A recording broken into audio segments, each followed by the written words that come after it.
সম্মানিত দর্শক, আমি আপনাদের আমাদের জোরমল্লিকা আদর্শ কোয়েল খামার ও বিক্রয় কেন্দ্রের পক্ষ থেকে স্বাগত জানাচ্ছি। আমরা প্রতিনিয়ত এই চ্যানেলের মাধ্যমে আমাদের কোয়েল পাখির আপডেট তথ্য আপনাদের জানাই। আজকে আমি একটি নতুন ভিডিও নিয়ে আপনাদের সামনে হাজির হয়েছি। সম্মানিত দর্শক, আপনারা দেখতে পাচ্ছেন আমাদের কোয়েল পাখি অলরেডি ডিম দেওয়া শুরু করেছে। আমাদের কোয়েল পাখি আজ থেকে 3 দিন আগ থেকে মোটামুটি 1টি 2টি 3টি 4টি করে ডিম দেওয়া শুরু করেছে। তো আজকে সর্বমোট 8টি ডিম দিয়েছে। এর মধ্যে 60টি ডিম অলরেডি আমরা উঠিয়ে ফেলেছি, আর একটি ডিম আপনারা ভিডিওতে দেখতে পাচ্ছেন। আমি একটা কথা আপনাদের বলে রাখি, আমাদের এই কোয়েল পাখি বয়স কিন্তু সব মিলে মোটামুটি 48 কি 49 দিন হবে।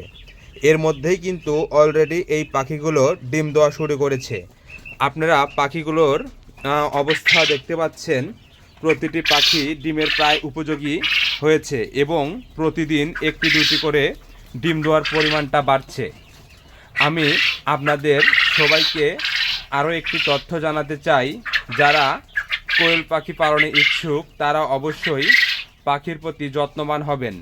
যদি আমরা সঠিকভাবে পাখির খাবার নিশ্চিত করতে পারি, ঔষধপত্র নিশ্চিত করতে পারি, তাহলে কিন্তু পাখি তার যে নির্দিষ্ট সময় অর্থাৎ 45 দিনের মধ্যেই ডিম দিবে।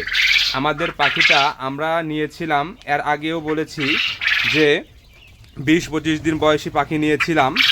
এখন এই পাখির বয়স যেহেতু 48 দিন, অলরেডি এরা প্রায় ডিম দেওয়া শুরু করেছে এবং প্রতিদিনই ডিমের পরিমাণটা বাড়ছে।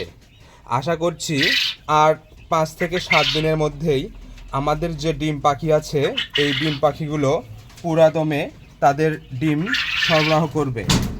আর আমি আরেকটি কথা বলতে চাচ্ছি, আপনারা ভিডিওতে যে ডিম দেখতে পাচ্ছেন এই ডিমটা কিন্তু 20 ডিম। আমরা কিন্তু আনুপাতিক হারে পাখির পুরুষ পাখি রেখেছি এবং মেয়ে পাখি রেখেছি।